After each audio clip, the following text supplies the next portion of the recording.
Welcome back, everyone. We are now going to be doing the oral presentations.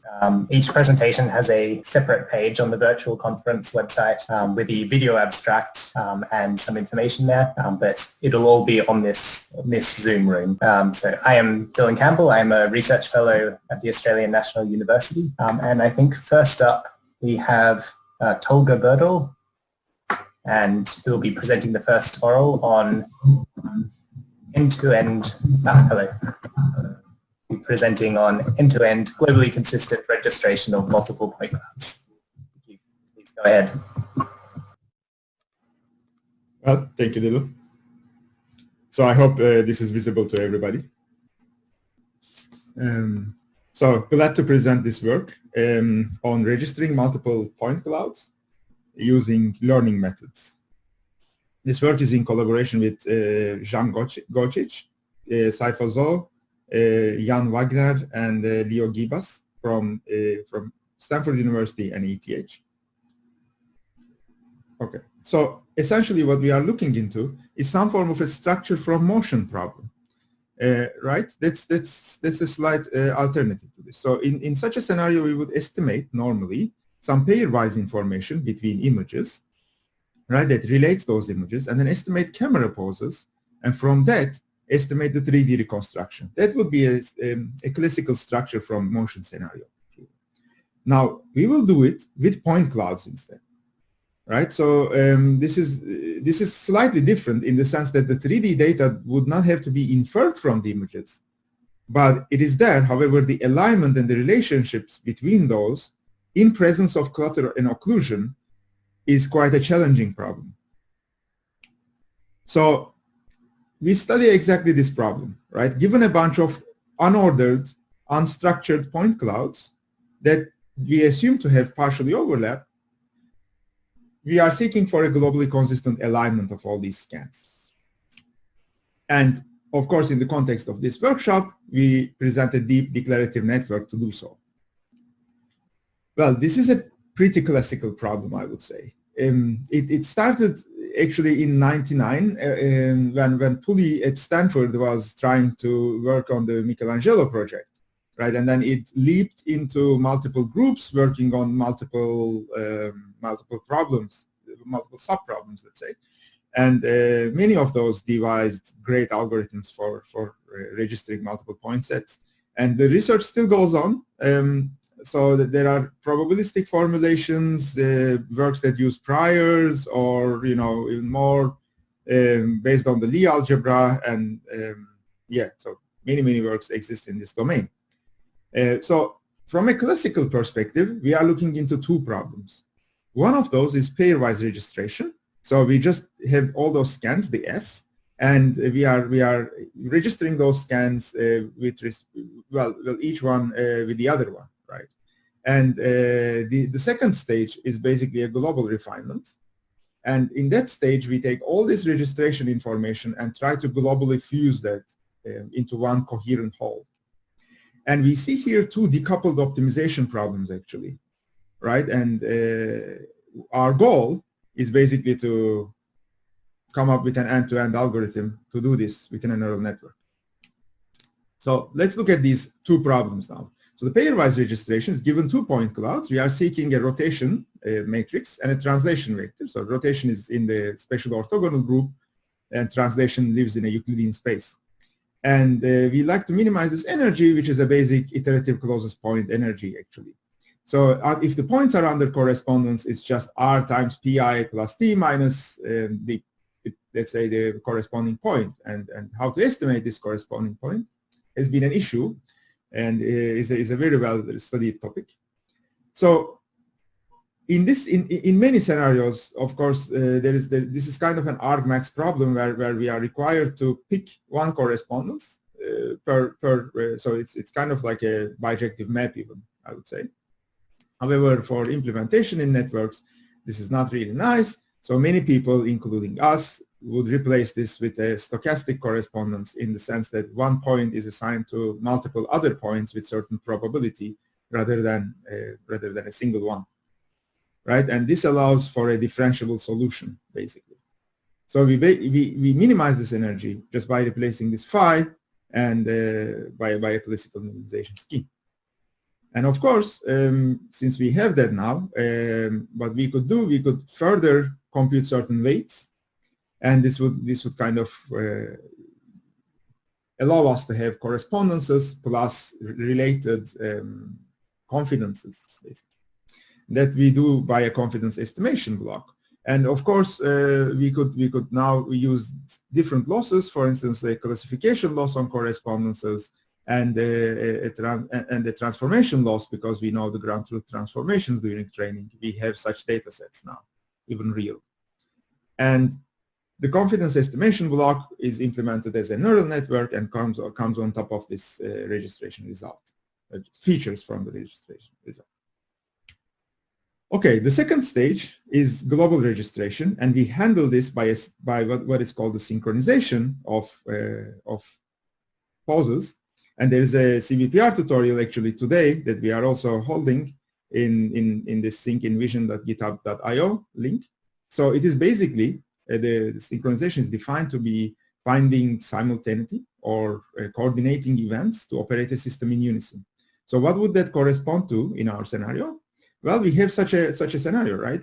We have multiple cameras, and then we have a 3D scene. And from those cameras, we could speak of a pose graph, right? We could compute such a pose graph because pairwise relationships kind of imply that.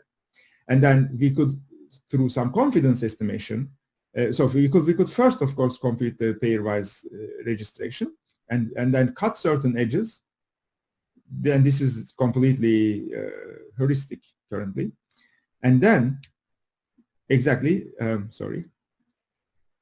then we could use some kind of a consistency constraint to make sure that this graph is coherent as a whole. And the goal is, of course, to estimate the world transformation parameters of these cameras, basically rotation and translation, with respect to one frame, which can be chosen arbitrarily in many cases.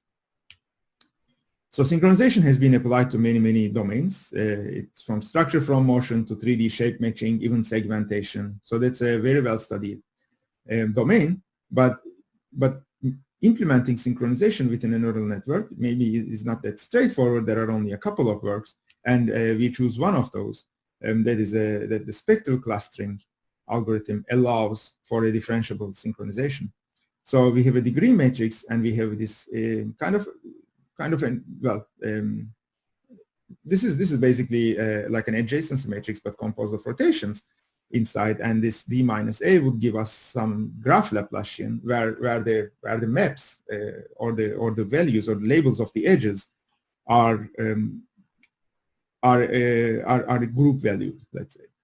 And if we solve this problem under the spectral relaxation, we can take the eigenvectors corresponding to the smallest eigenvalues of the Laplacian and then project the result back onto SO3, and the translations would follow a similar trend in Euclidean space. Now we can have an end-to-end solution, right? Because now we have the pairwise registration and synchronization put into differentiable forms, and now we can stack them and have an end-to-end network, and then iterate maybe even this registration a couple of times in order to come up with an algorithm that is IRLS-like, iteratively reweighted least squares-like, so that the system is a little bit more robust.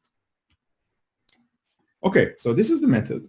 And how would the results look like, right? What are the improvements coming from doing that? So first of all, we can improve the pairwise registration, right? So with respect to a standard baseline that is fast global registration, which is pretty standard now, and to all the other pairwise registration algorithms, even deep networks, we can improve that.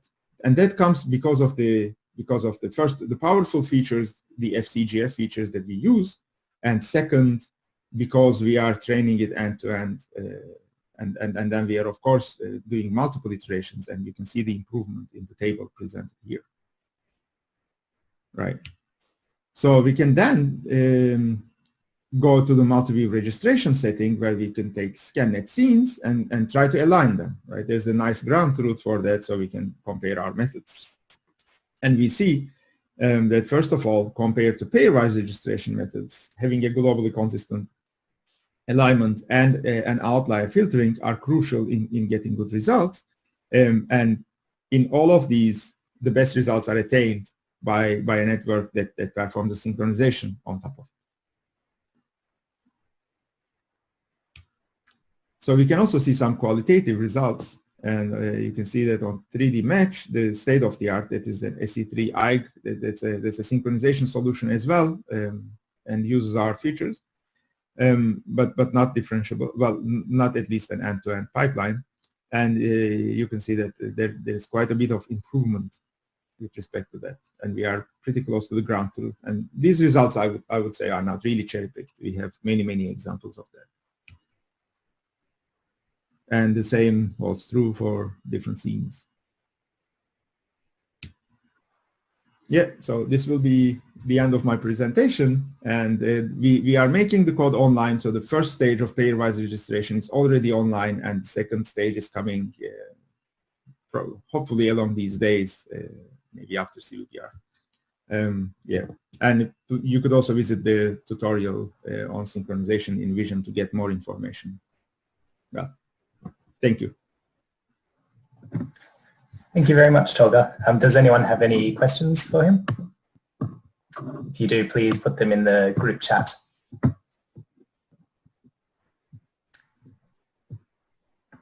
And in the meantime, I have a question. So how do you go about differentiating through the transformation synchronization step that you were talking about? Is this like a closed form method? Or? A closed form solution, exactly.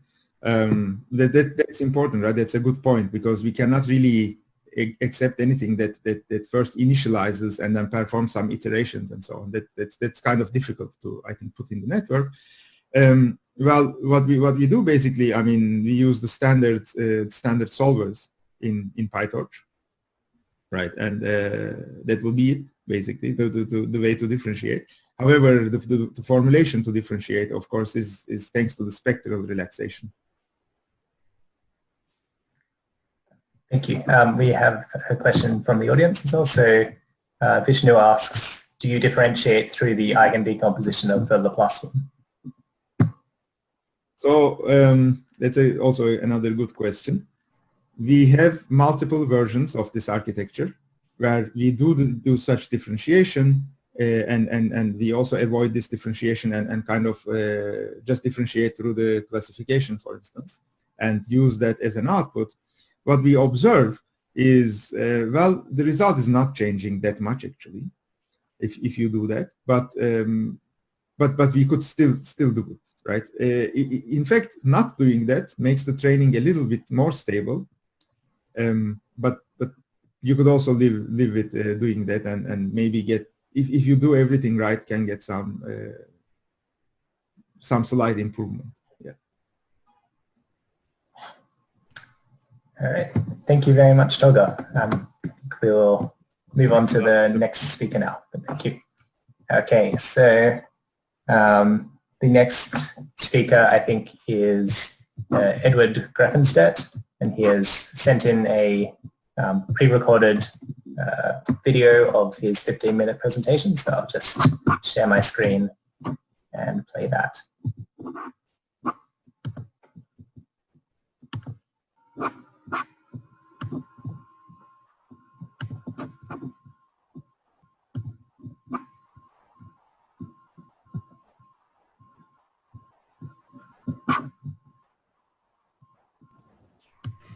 Dylan, can you share your computer audio as well?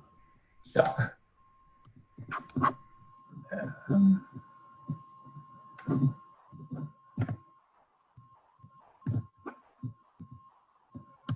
Hi, I'm Ed Greffenstedt, and today I'm presenting Higher, a PyTorch meta-learning library.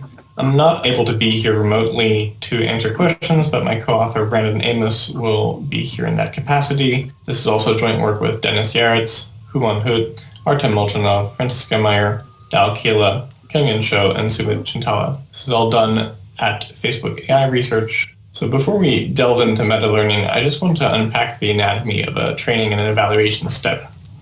assuming we're training a parametric model in a supervised setting or self-supervised setting and even some forms of reinforcement learning, while this diagram doesn't purport to cover all forms of training that could take place, it's fairly generic. What I mean by this is when we train a model, typically we have some data from a data distribution that we provide to a model along with the current state of its parameters. With both of these pieces of information, the model will make some predictions, which with some other segment of the data, such as labels or the original input if you're reconstructing it, we will compute a loss function which will yield a loss. But this loss function also allows us to obtain the gradient of the loss with regard to the model parameters. These gradients will then be fed to an optimizer along with the original parameters, and using this information, we can then update them in order to produce a new version of the parameters. When we train a model, a parametric model, we typically go through an iterative process where we apply this sort of update several times, and then we, at the end of this, evaluate it, perhaps using some different data, in order to produce a quality measure over the model, such as the validation loss. You can sort of see the act of training a model, therefore, as a recurrence with the data as input, and with as a recurrent state the current version of the parameters of the model. And a large number of meta-learning problems correspond to, first, there being some metaparameters. So these metaparameters could be some parametric aspect of this training loop, such as the hyperparameters of the optimizer, or the parameters of a learn loss function, data mixture coefficients, or in fact the initialization itself in the case of model agnostic meta-learning. And for this class of meta-learning problems, we want to exploit the fact that the training loop forms a recurrence in order to backpropagate the gradient of the validation loss of our meta loss with regard to those metaparameters. So backpropagate through this training loop, which inside it also involves backpropagation. So how would we do this in code? I'm going to talk us through a short snippet of toy PyTorch code to show where things go wrong if you try and do this.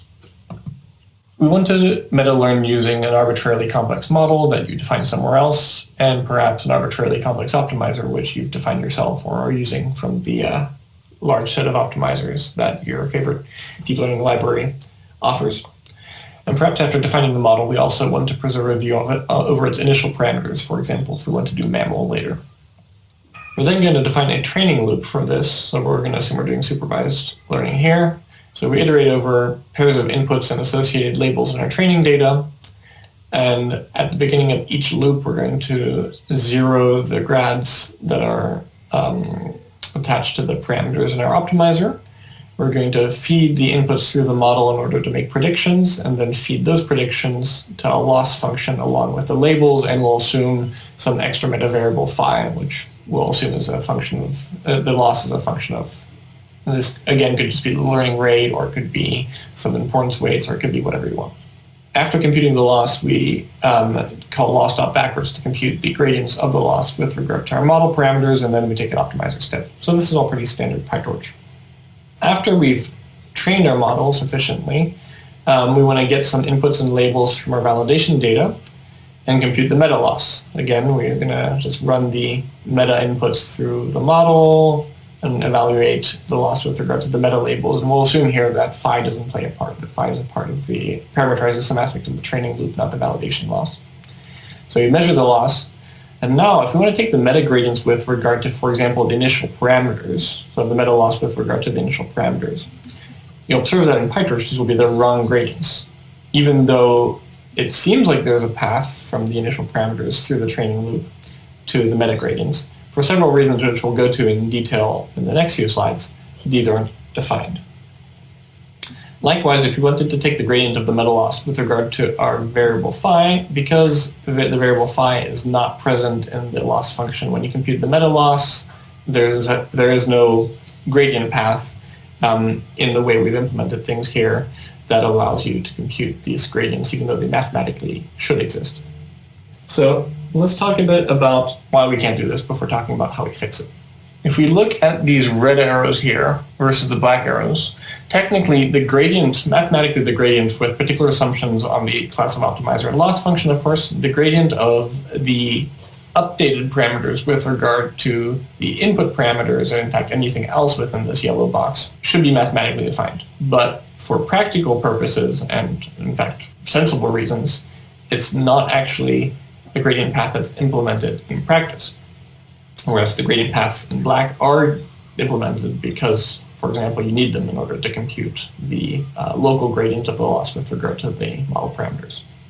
Why aren't these implemented in practice? Typically, first, we use stateful implementations of neural network modules in TorchNN or in Keras for TensorFlow, meaning that the modules encapsulate the current state of their parameters, and typically these will be written over in place by the optimizer, as we'll discuss next, meaning that there's no explicit tracking of the history of the model parameters as this training step is unrolled over time.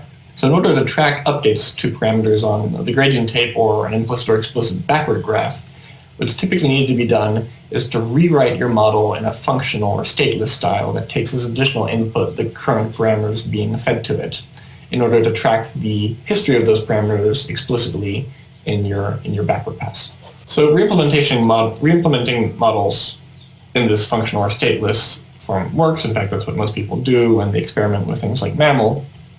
But what if you want to meta-learn with like a pre-trained BERT model from some external code base that's quite complicated and you don't want to touch it, and on top of that you want to load saved model, you want to load a saved version of your model at the beginning of training in order to meta-learn with it, and you don't want to mess with like mapping parameters to like the actual functional version, which can get quite complicated. In the current way of doing things, this is possible but extremely difficult. It involves a lot of engineering, and every time you change your model, of course, you need to redo that from scratch. The other component of this training step is the optimizer. So optimizers typically apply gradients to the parameters in place using operations that are mathematically differentiable but that aren't actually sort of tracked in the backward pass.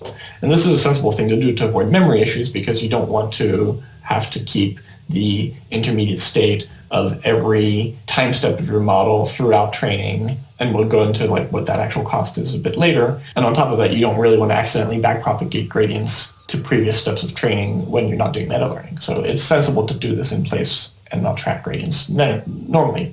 But here, this is precisely what we need to do. So again, the sort of intermediate solution, if you want to do this without our library, is to do something like write vanilla stochastic gradient descent in a differentiable way, which is very easy in a few lines of Python or TensorFlow. But that sort of constrains you to use SGD. So again, what if you want to meta-learn using a modern optimizer in your inner loop, or to, for example, reflect the choice of optimizer you're using in your normal outer loop training if you're doing something other than MAML.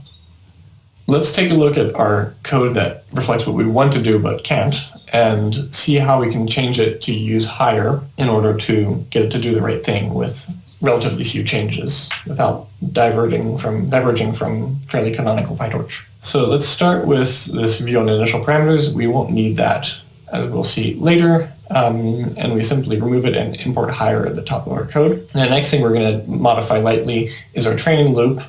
So first we're going to wrap it in a context manager, which takes a view on our model and our optimizer and produces stateless and differentiable versions that mimic the original behavior and state of our optimizer and model. And then we're just simply going to modify the content of the training loop to use this model and that optimizer in lieu of the original ones.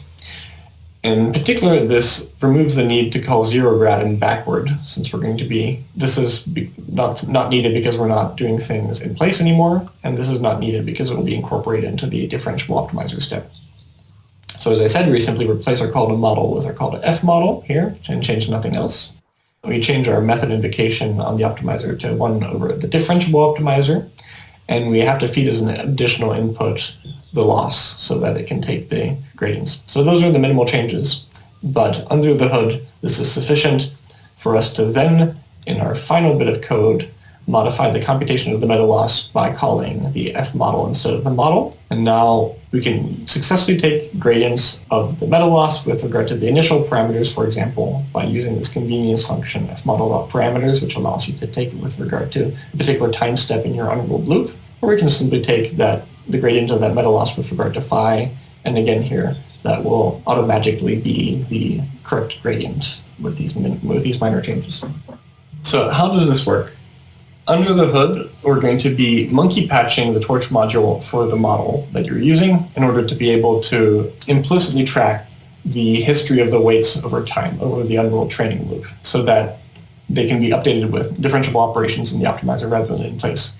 If you're unfamiliar with this notion, monkey patching means that we're going to be at runtime creating a copy of our Python object and modifying its behavior to functionally replicate the original module based on the original module state, but with slightly different behavior when it comes to actually tracking the updates to the model. We also provide differentiable versions of optimizers that wrap the regular optimizers and branch off their states. And these perform updates on the implicit weights of the patched modules in a way that yields graph functions. So that tracks the entire history of those parameter updates on an implicit backward graph.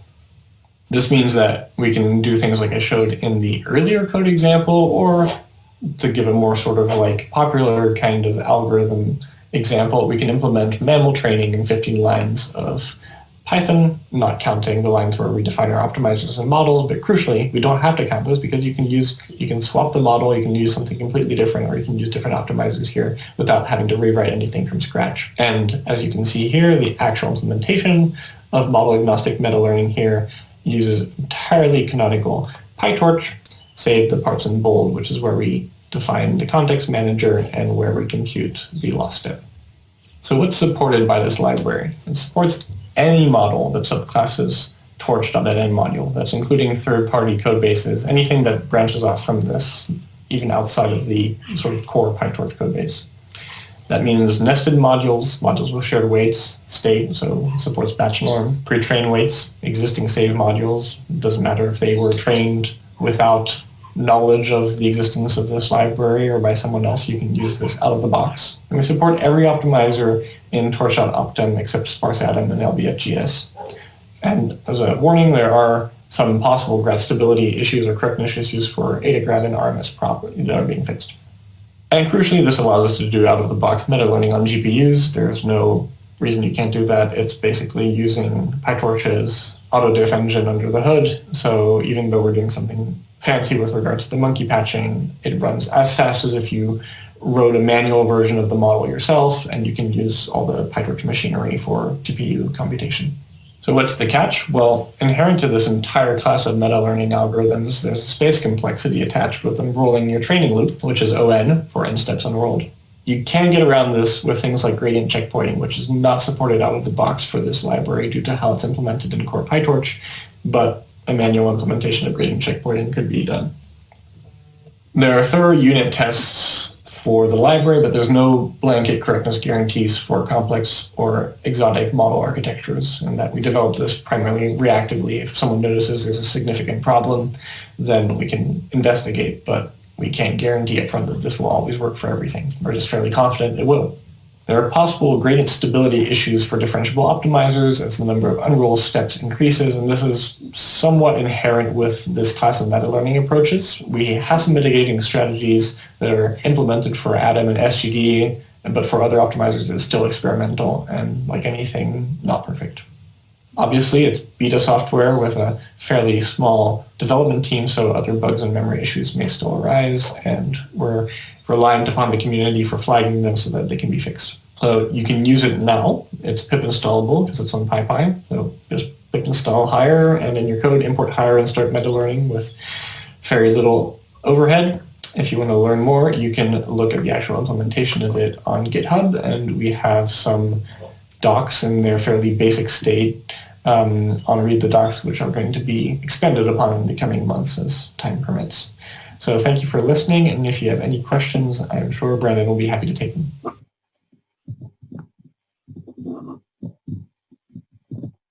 All right. Thank you. That looks like a fantastic library. We have time for about one question. So if anyone has a question, please put it in the chat.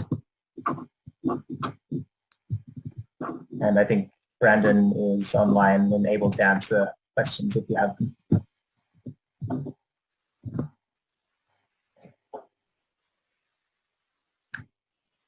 Yes, and as Steve says, we can also you can also ask questions at the poster session. Okay, I think we will move to the next speaker because we are out of time. So the next speaker is Krishna Murthy with their paper on Delta Slam. So yeah, you're here. So would you be able to share your screen and start your presentation? Thank you.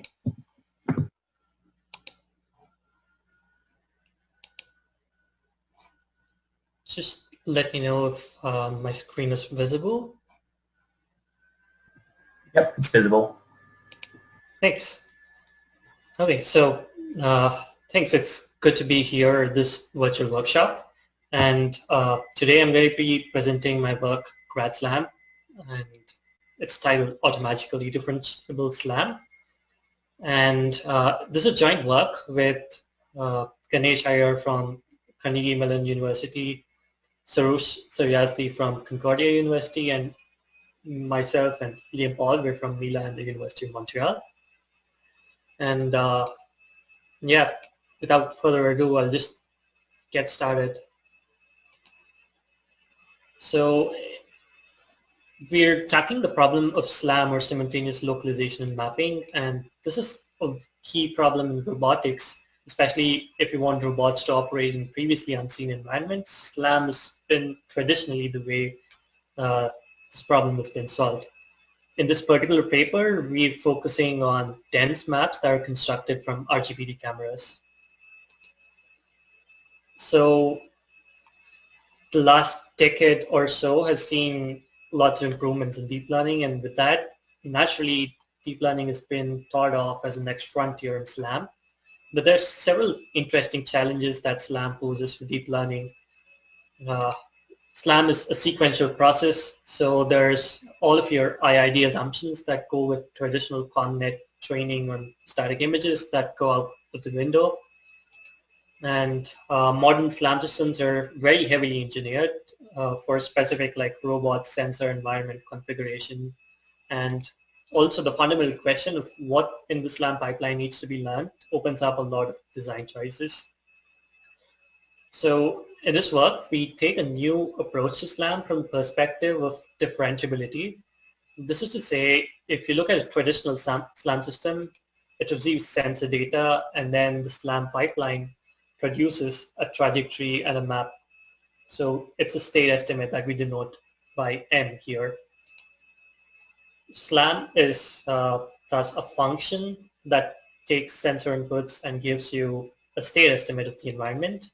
What if this mapping were differentiable? Like, that would tell us that if you took the raw sensor measurement, which is like the images, and you perturbed it by some delta S, like some perturbation here, that would tell you how much your map or trajectory estimate would change. And we take inspiration from computational graphs that most people that are doing deep learning know about. Several processes in computer graphics and physics simulation are being made differentiable by replicating them as computational graphs. The higher library that you saw earlier was also a good example of leveraging computational graphs for realizing differentiable variance approaches. So if you look at a traditional dense SLAM system, there is an RGPD image that is an input, and from this input image, we extract surface measurements, and these measurements are in the form of vertex nodal maps.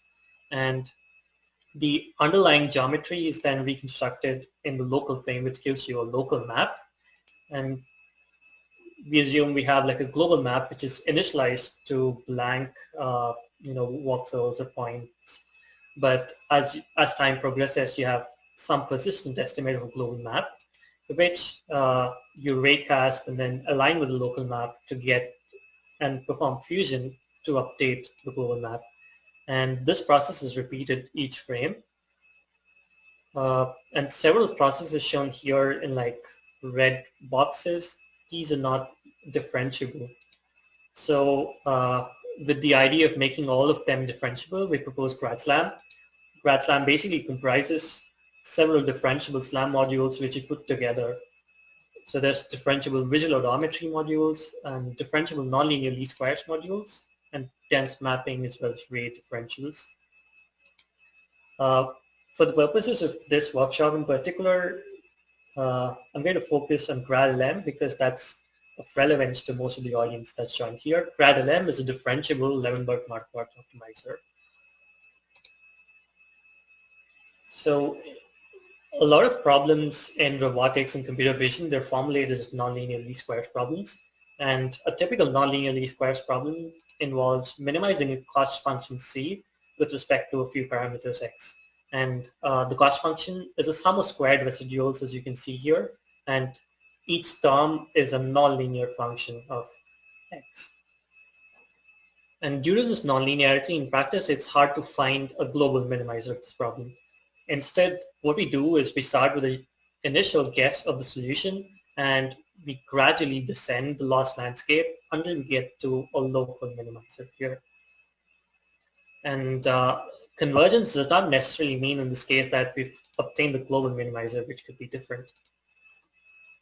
A common technique to solve nonlinear least squares problem is the Gauss-Newton method, where we just pick an initial guess and we linearize the cost function about this guess.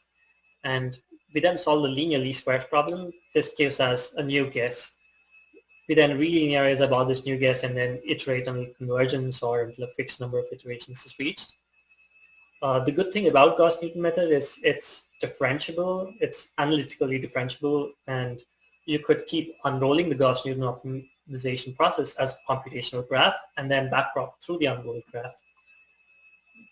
The ugly side of Gauss-Newton is that it tends to get unstable when your Jacobian is near singular. So if J is your Jacobian, when J transpose J to the inverse is near singular, then your estimate or optimization process is numerically unstable.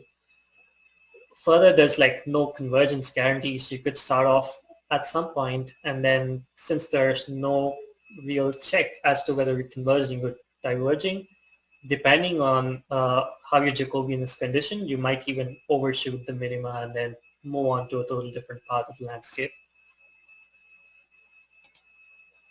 So there's a widely adopted method called the Levenberg-Marquardt method, or LM for short, which is much more stable and also provides a non-divergence guarantee. So in LM, to address the singular Jacobian instability issue that persists with Gauss-Newton, the trick is to simply employ a tiny lambda, a positive constant that is added to each diagonal element of J transpose J. But the question now is how tiny must this lambda be? And LM proposes an elegant solution to this. And the solution is to use the look-ahead, use like a look-ahead operation to determine the value of lambda.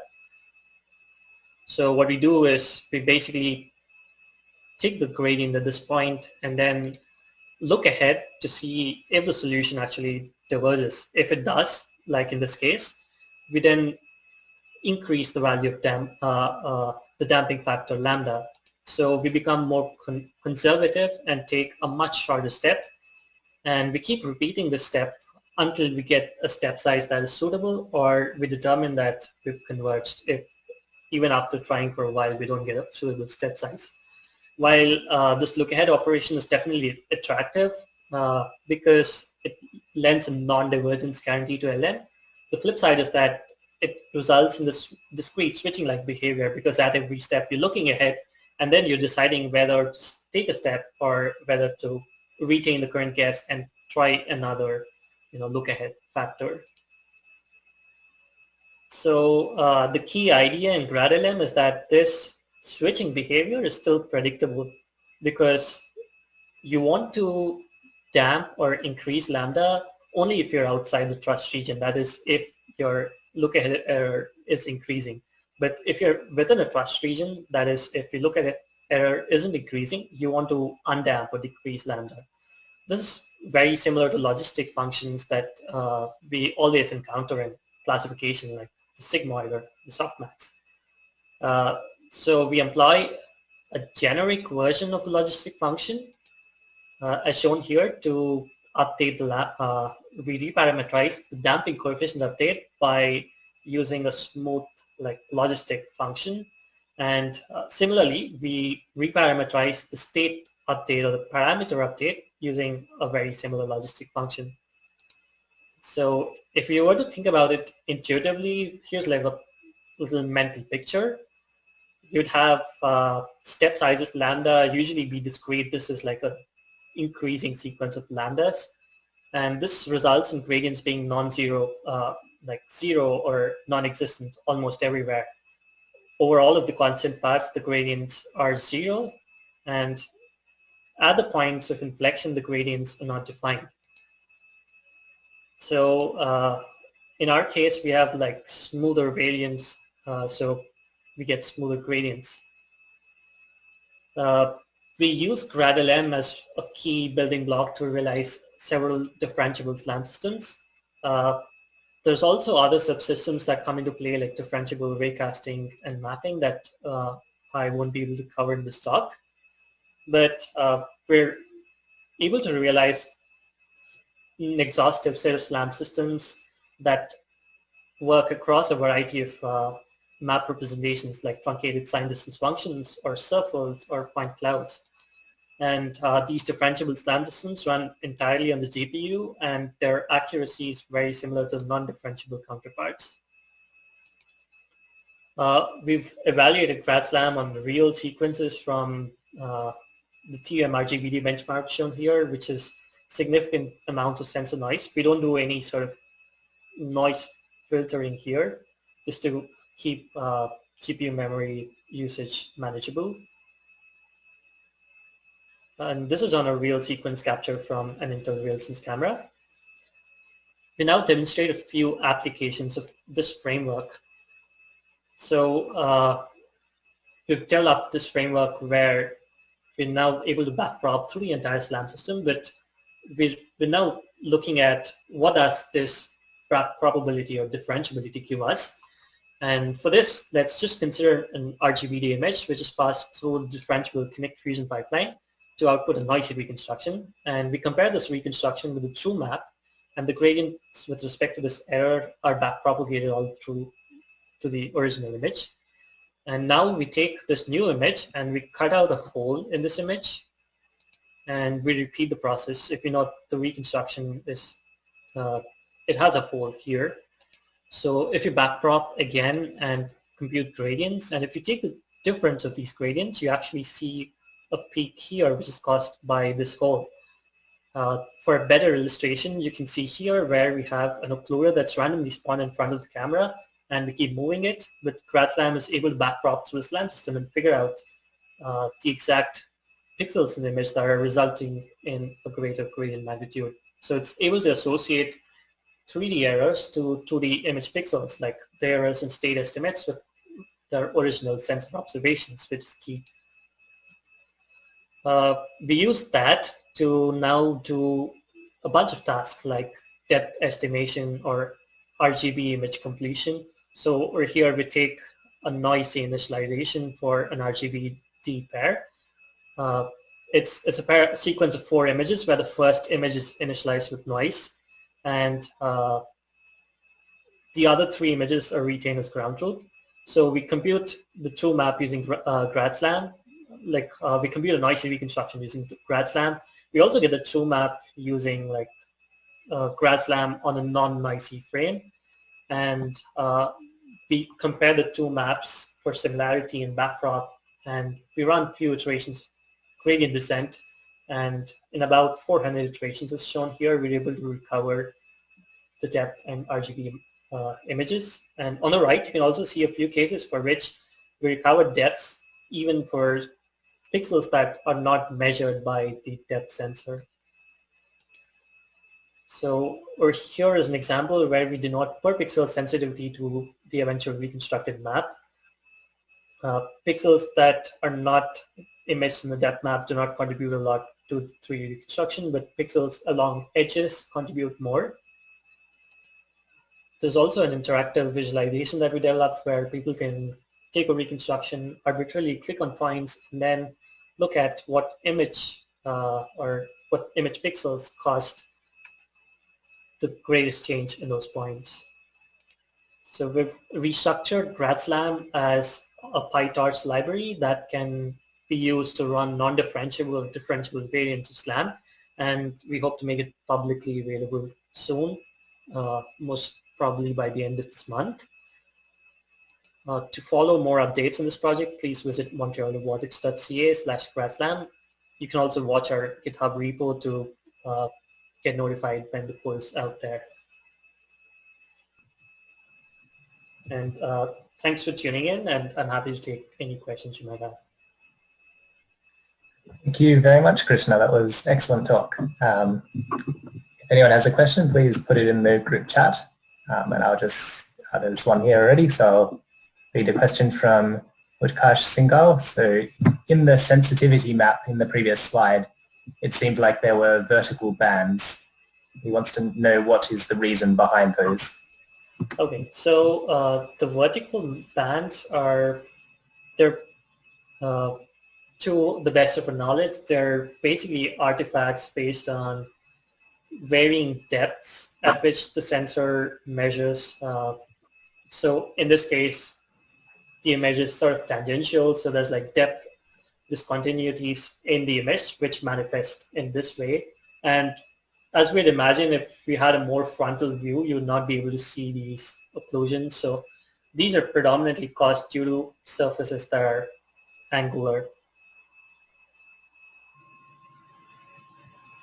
I also have a question we just have time for. So you haven't shown any like full-scale learning applications. So I was wondering, like, how practical do you think it is to learn some input features while having the entire SLAM system in your pipeline? Okay, so I guess these results are probably the closest to full scale I currently have. There's ongoing work where we're actually using these to train ConNets to learn better representations, but the examples on this slide are a demonstration of the fact that you can potentially use GradSlam in the loop to learn, image completion or depth estimation from a sequence of images. Because over here we just start off with, a flat wall, so to speak, and we're able to just by backprop figure out all these depth details in the image. And in our current experiments, we're trying to replace these with ConNets and see how better we can, we're basically exploring how better we can make feature representations with depth estimation and so on. Yeah. Wonderful, thank you. There is another question, but I think we are going to need to move on to the next speaker now. So thank you very much, Krishna. Thanks. Is Bashir Sadeki here? Bashir is sick, so I'm going to be giving the presentation. Wonderful. Just want to take it away, Vishnu.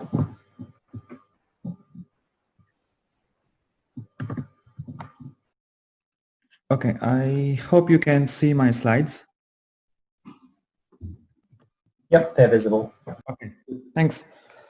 So unfortunately, this is work of my student Bashir Sadegi, but he's not feeling well. I don't think he's going to be joining the workshop. So I'm going to be making the presentation. I'm Vishnu Bodetti. I'm a professor in Michigan State University. So we are interested in representation learning, and I'm going to talk about how to make adversarial representation learning more stable with using closed form solvers. Okay, so I guess I don't need to really motivate this to this audience, but representation learning is extremely important and makes a very big difference in the ultimate performance of most of the systems that we build in machine learning. So I guess the last the last decade, we have seen neural networks become the choice of model to extract these representations from data in comparison to hand-designed features that we were using in the past. Okay, so there's this way of automatically learning the representations you've seen a lot of success in a lot of computer vision applications, and of course in language and other topics as well. But there are also some other consequences of using this kind of representation learning systems. So here's an example here. This is a paper from Timit Gebru and co-authors. It's on gender shades. So the goal there was you have this data here and you are learning this encoder which is extracting features from which you want to predict some task, which is in this case the task was predicting the gender of a given face image. Fortunately what they saw or what they found is that the performance of these systems is really affected by other factors. So in this case the factor that they looked at is the color of your face. Okay, so they found that the lighter skins, the error that the gender prediction was making was much lower. It's only around 0.7%. But once you have a slightly darker colored face, then the error is much higher. Okay? And it's not just based on the color of your skin, but there are other factors also that they looked at in this in the paper. In all these cases, what they really found is that there's a disparity in the performance of these automatically learned features. Here's another example that we actually also show in this paper. So we're trying to predict if a person is smiling or not. Some of these are made up scenarios, but they're just to illustrate this point.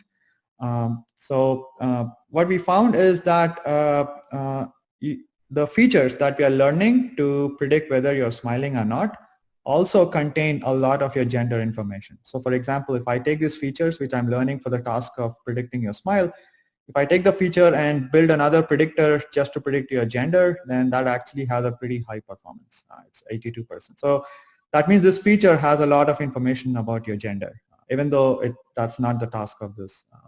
That's not what's required for this task. So what's going on? This is known, but what I call it this dark secret of deep learning. Which is that it recklessly absorbs all statistical correlations in data.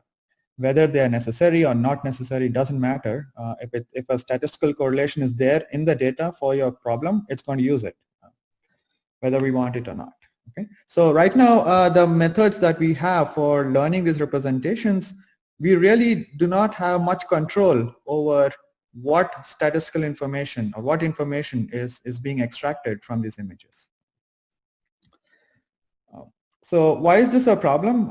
This is a problem because it leads to many issues. So I've already showed you a couple of these. So one is these systems could potentially be biased with respect to different factors, and you could also see a lot of leakage of information. Let's see, is someone saying something? Unfortunately, oh, sorry. There's also a lot of leakage of information from these representations. But even going further, we see that there's problems with a domain adaptation where the system trained on the source domain might actually end up using features that are not present in the target domain. That causes domain shifts, domain gaps and things like that. Okay, so the reason this is happening is because there's spurious information that is being extracted by these neural networks into the feature, information that is not necessary. And for example, let's say one of these features could represent gender. Again, this is just an illustration. And of course, the way to fix this would be to simply remove this gender information, and then your downstream target predictor will start making correct decisions, and it will fix a lot of problems. Okay. So our goal over here is to be able to control the semantic information that is there in these representations. So so gender is one kind of semantic information, but you could think of other kinds of semantic information as well. So it's a general problem, where we want to explicitly remove a known semantic information. Okay. So the problem is we want to learn a representation model from data, and we want to retain as much information necessary to predict a particular target label. But we also want to remove any semantic information, semantically sensitive information that is there. And in this case, we are going to assume that we know what is the sensitive attribute that we are going to remove. For example, in this case, it could be gender. In the other case, it could be whether your color of your skin and things like that. Okay. So this is the general problem setup. There's been a couple of papers which try to address this under various garbs. So either they call it invariant learning or fair representation learning or controllable learning and things like that. But they all fall under this umbrella of adversarial representation learning. So this is the common setup of this, a game theoretic setup where you have an encoder which is trying to extract some features. You have a target predictor which is trying to predict some attribute from these features, and then you have an adversary which is trying to extract this sensitive information from these features. Okay, and you can this optimization problem is posed as a bi-level optimization problem. So firstly, you want to minimize the error that your target predictor is making. So that's the first task. But then you have a constraint saying that the error of the adversary has to be greater than equal to something. Okay, so you want your adversary error to be very, very large, and you want to have your target error to be very, very small, and that's how you want to optimize the parameters of this encoder. Okay. In some sense, this adversary is a proxy for a measure of semantic information that is there in this representation. There could be other measures of information, but this seems to be the common theme that a lot of papers are using by using an adversary as an implicit measure of information. Okay. So how do we learn these models? We typically learn this by simultaneous or alternating stochastic gradient descent. So you update the target parameters here, keeping the other two fixed. Then you do the same for the adversary. You fix the encoder and the target. You update the adversary parameters, and finally you freeze the target and the adversary, and then you simply update the encoder. So you do this alternatingly. So you fix one, update the you fix two, you update one. But this optimization problem, this way of solving this has a lot of problems, especially with stability. So if you have trained GANs, which most of you probably have, you must have found that sometimes it's not very stable. You have to maybe rerun it, and then suddenly it starts working again. There's problems with the convergence properties of this optimization problem. So that's what we want to address. We want to make this optimization more stable and also do some theoretical analysis in the end.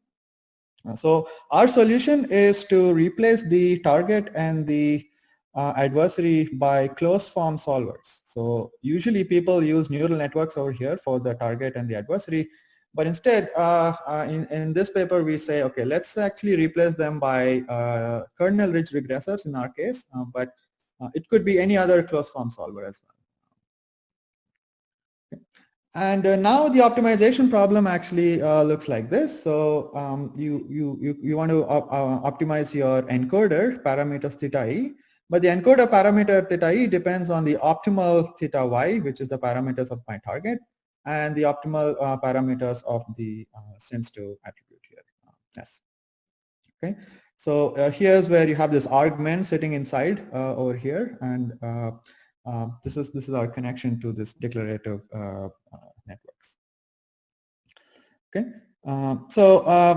in this case we actually went ahead and we could obtain the closed form solution, and we can also compute the gradients of this. This is slightly involved, but it's just algebra. If you do this, you should be able to obtain this. So this optimization reduces to this one here, and this one you essentially need to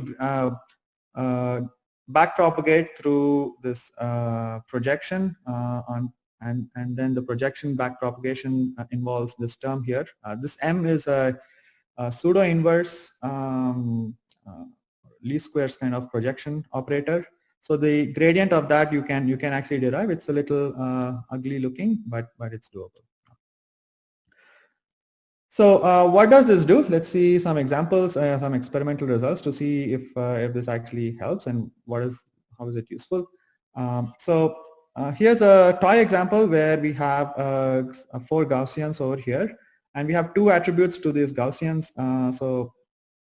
We want to reconstruct this data. That is our target task. We want to compress and reconstruct this data. And we want to get rid of color information from this data.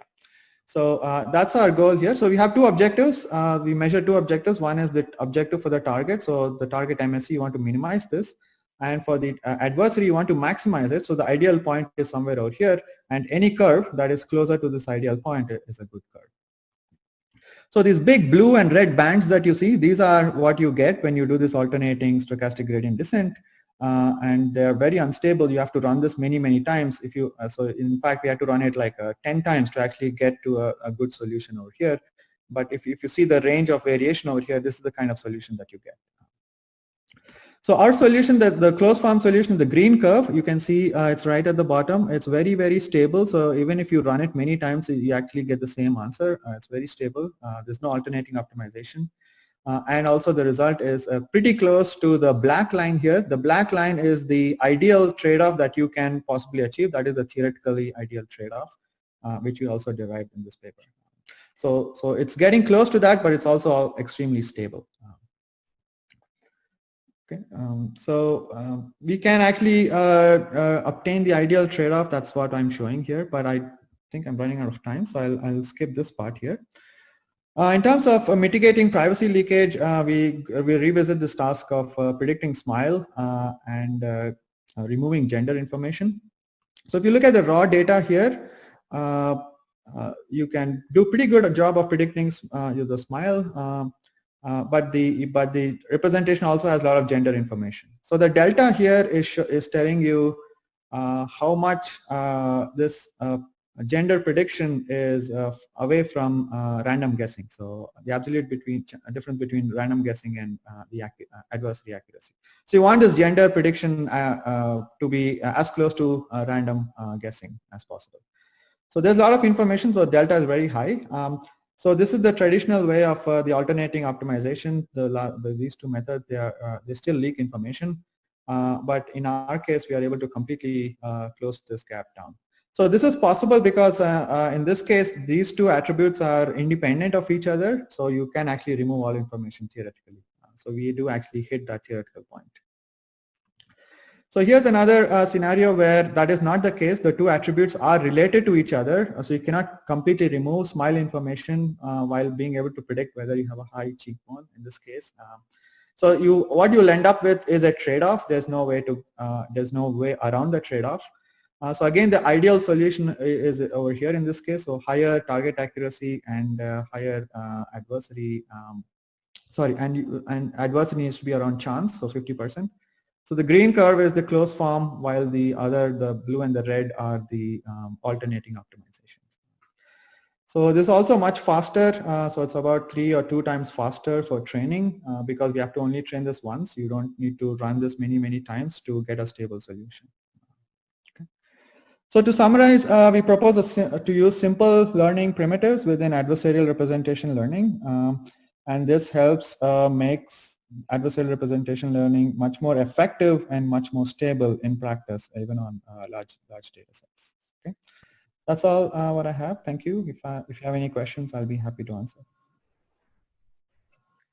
Thank you very much, Vishnu. That was a fantastic talk. I think we're going to have to defer questions to the poster session, which is immediately after this session, and just finish this session with the last speaker for the orals, which is Matteo Toso.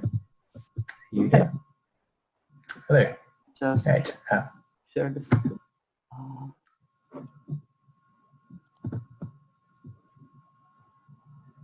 Okay. Hello, everyone. Wait. My name is Matteo Toso, and I will present the paper Fixing Implicit Derivative, Trans-Region-Based Learning of Continuous Energy Function that was already presented at NeurIPS 2019. So in computer vision,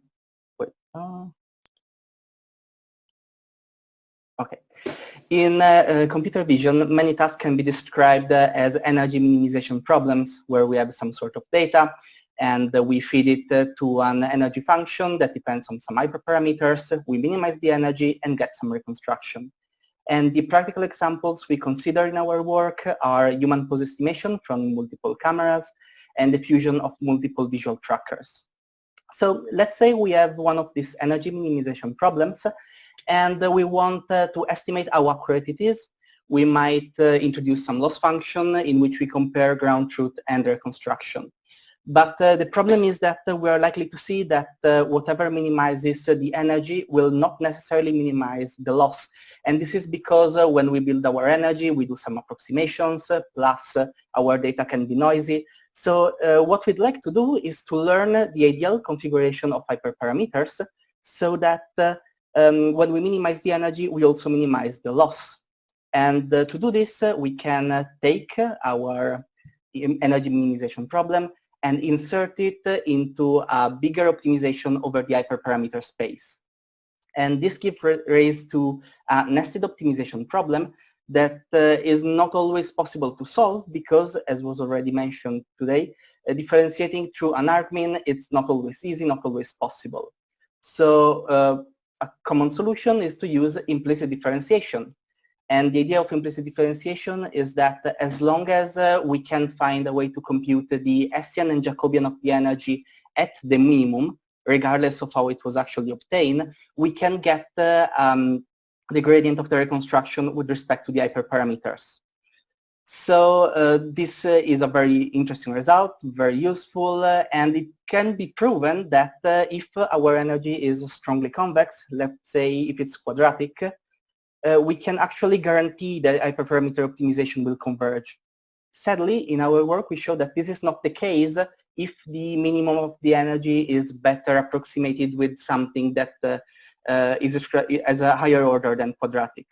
And in this case, what is likely to happen is that the determinant of the Hessian will become increasingly small, resulting either in an ill-defined inverse Hessian or generally in an Hessian increasingly large that will result in exploding gradients.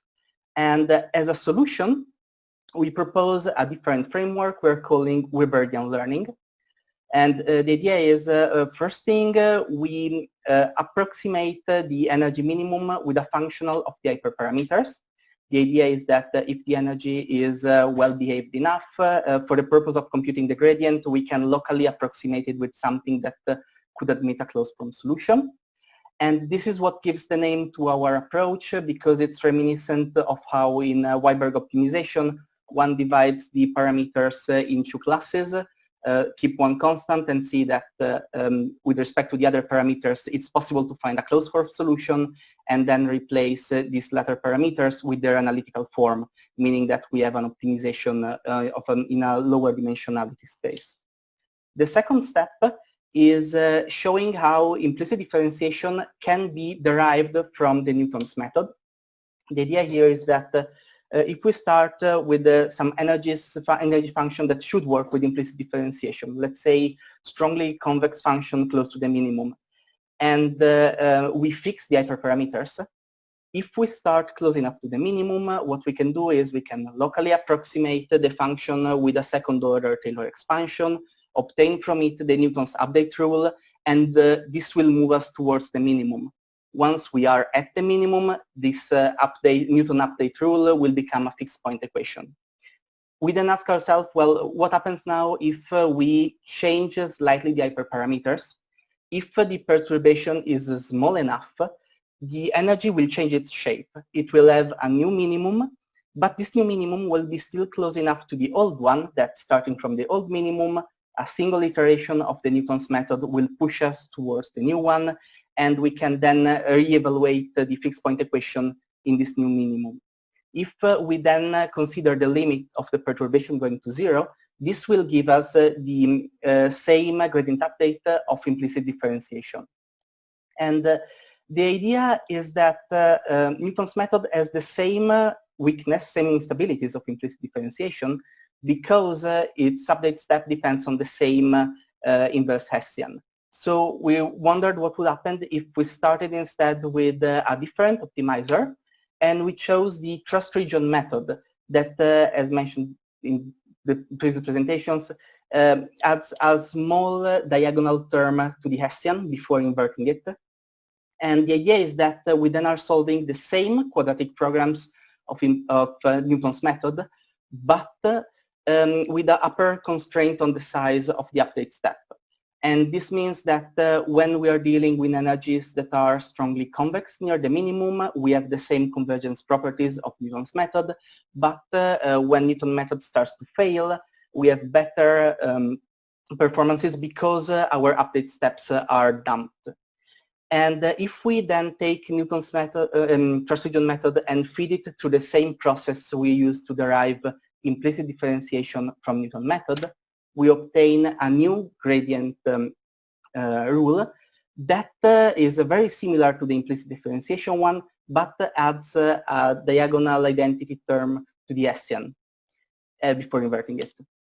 So summing up before moving to the experiments, the algorithm we propose has weaker requirements than implicit differentiation because it's enough for the energy to be smooth near its minimum instead of strongly convex. Both our method and implicit differentiation do not actually depend on how the minimum of the energy is found. We don't care what happens in the forward execution. We just care that whatever minimum is obtained allows us to compute then the gradient at the Hessian at the minimum of the energy. And finally, we show that our update rule differs from the implicit differentiation one by just a simple term added to the Hessian, meaning that if one is already using implicit differentiation and is facing instability issues, it might make sense just to add this small correction. So let's move now to some practical experiments. The first thing we'll show is that this simple one-dimensional ransack problem, it's just as a proof of concept, we will randomly generate some points from a normal distribution, mix them with a larger number of outliers, and try to learn the mean of the real values from the normal distribution by minimizing an energy modeled as a sum of radial basis functions. And in this case, the only hyperparameter we want to optimize is the width of these radial basis functions. And what we see is that initially our method and implicit differentiation have similar performances, but then we are meant to draw a series of random values for which the energy is flat enough that the implicit differentiation will face exploding gradient issues, resulting in unbound steps, and it will move to a value of the kernel extremely unrealistic, from which it then has problems recovering, while our method is able, since its update are dumped, it's able to maintain reasonable values for the kernel size and finally converge to better results. So this is our first result. We then try to apply this to real world data, and we do this moving to the problem of fusing multiple visual trackers. We consider 72 trackers from the VOT challenge, and the idea is to take the bounding box they predict and to learn how to fuse them together in a better prediction. In this case, we are still using RBFs as a base for our energy, but in this case, we're modeling the upper left and lower right corner of the boxes with two-dimensional RBFs, and we are learning different values for each tracker, meaning that for each tracker, we are learning 4 kernel widths and importance weight.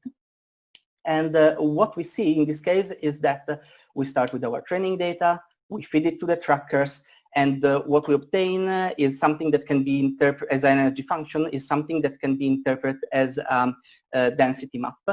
And after training, what we see is that we are moving towards something that should be strongly convex, because ideally we want a very high probability, a very high density close to the box corner.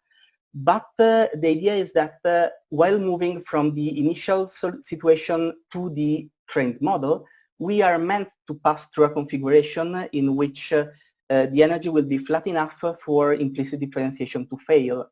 And we saw this in practice because using two different protocols, we tried to train a model using implicit differentiation and one using Weberian learning.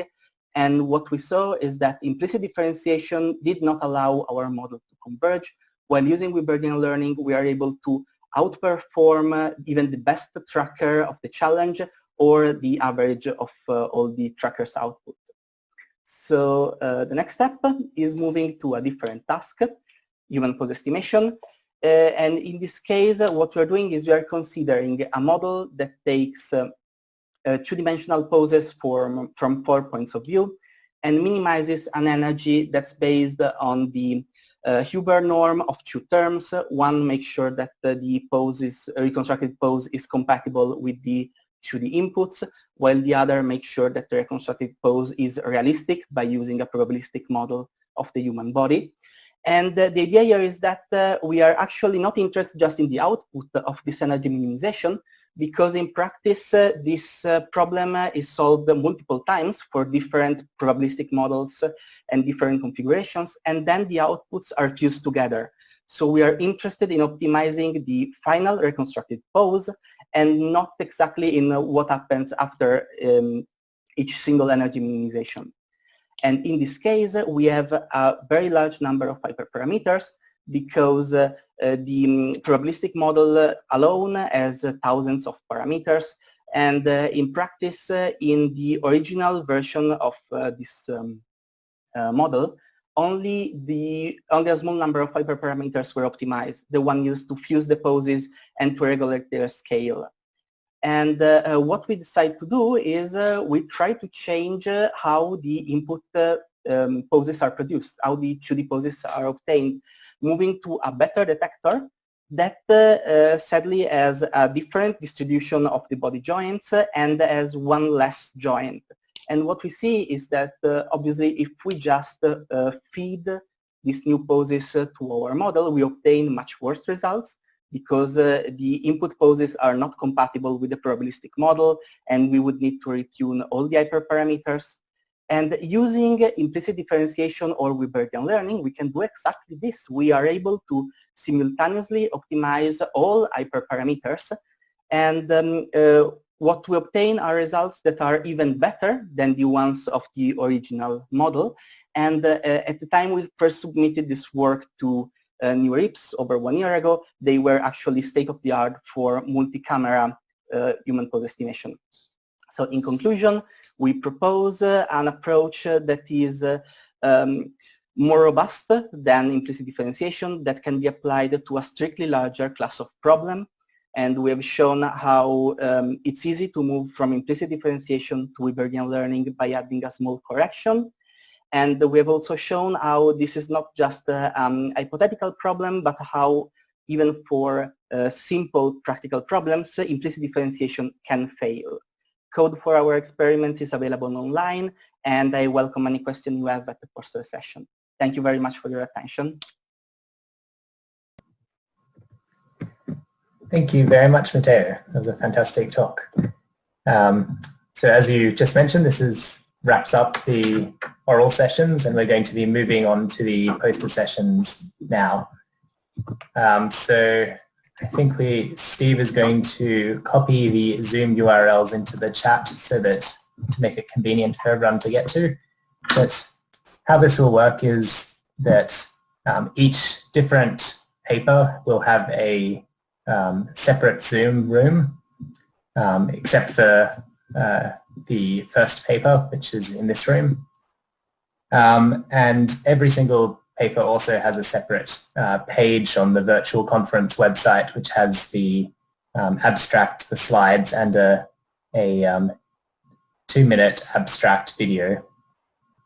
And we'll also have the live text chat in those sessions. So if everyone wants to go to the Zoom room of your choice to ask questions to your authors, you can please do that now. And the session will end at 2 p.m. Pacific time. Okay, thank you to all the speakers in this session. So I'll just say as well to come back to this room at 2 p.m. So the 3 remaining invited talks will be back in this Zoom session at 2 p.m. Pacific Daylight Time.